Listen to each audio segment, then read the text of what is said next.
வெறும் 15,000 ரூபாய் சம்பளத்துக்கு கார்ப்பரேட் கம்பெனில கால் கடுக்க நின்று வேலை பார்க்கிற இளைஞர்கள் ஒரு பக்கம், வாழ்நாள் முழுவதும் நம்மளுக்கு சாப்பாடு போட்டு காப்பாத்துற 15,000க்கும் மேற்பட்ட விவசாயிகள் அழிஞ்சிட்டு வர்றது ஒரு பக்கம்னு சொன்னா உங்களால நம்ப முடியுமா?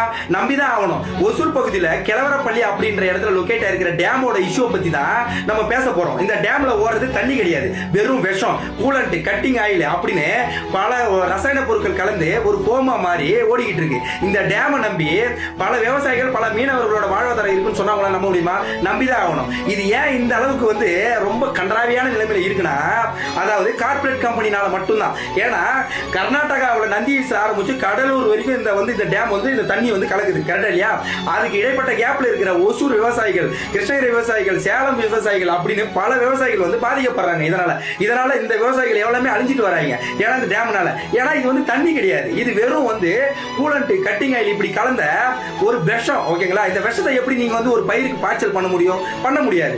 அதாவது இதுக்கு 2 வருஷமா மக்கள் குரல் கொடுத்து ஓஞ்சி போயிட்டாங்க.